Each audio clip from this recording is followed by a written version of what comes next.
Why do locals hate tourists? We've seen people in Barcelona spraying visitors with water guns and anti-tourism protests in Mexico that turned violent. Similar ideas have been picking up in other European cities too. But tourism contributes a lot to economies around the world, and some countries are desperate for more visitors. So what's going on, and why is this backlash growing? It's not surprising Barcelona had major protests. 15 million people visited the city last year. That number is almost 10 times its population. And they were greeted by this. Tourists go home. It's not just crowded streets that bothers locals. More tourists means more demand for short-term rentals. Online short-term letting companies like Airbnb have taken over the market too, with people able to charge whatever they want without any regulation. And the housing that is left gets pricey. The cost of an average rental in Barcelona has doubled over the last decade. The average monthly rent there costs €1,500, and the average monthly income is also €1,500. So it's just not feasible. And having that many extra people puts a huge strain on local resources too.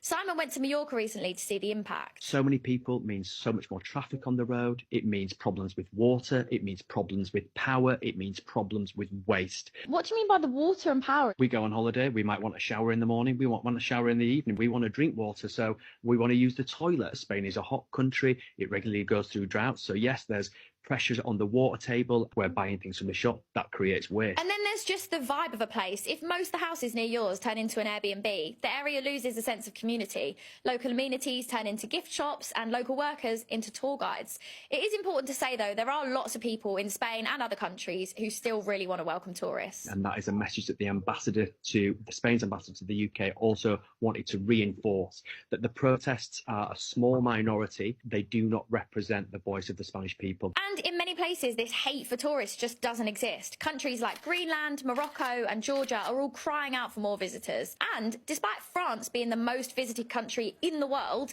and a country famously not afraid to protest, it just hasn't seen the same backlash. France is a much bigger country, and it's got a much wider spread of its pretty towns, its pretty cities. It's only really got the south coast of France, whereas Spain has got really tight core destinations that are literally having a surge of visitors flood in. Many countries in Southeast Asia believe the more tourists, the merrier. In Thailand, the level of visitors peaked just before COVID, and people there are working hard to get that back. Over-tourism isn't even a debate. The real debate is how the hell do we get them back? We need the money back.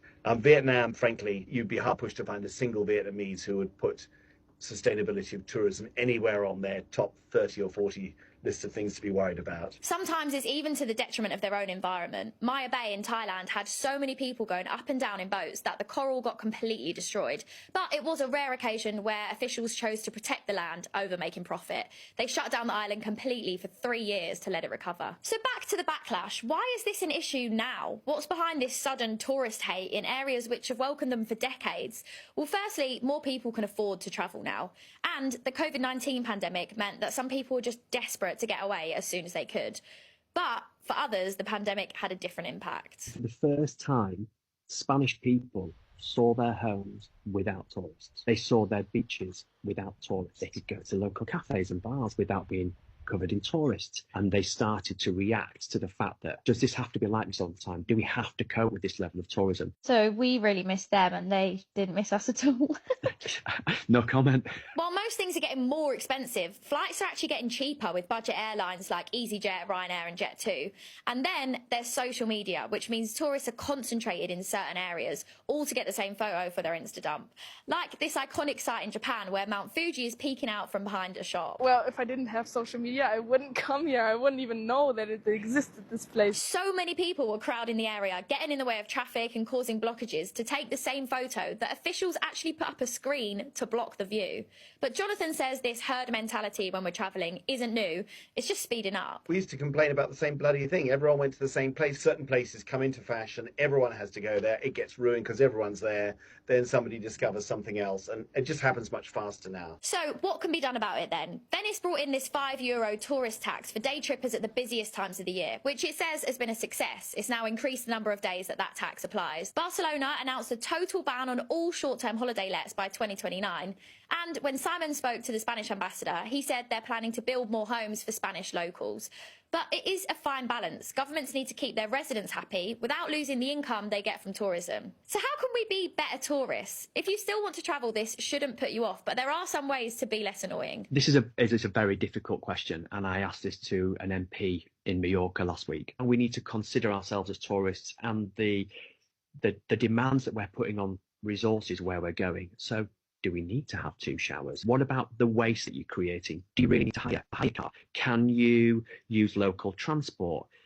Could you potentially have a longer holiday in the place where you live? Those like short trips present acute pressure on destinations. They are the points that the MP in Mallorca said we need to be thinking of, because in his words and his words himself, he said sometimes we're starting to feel like strangers in our own home here.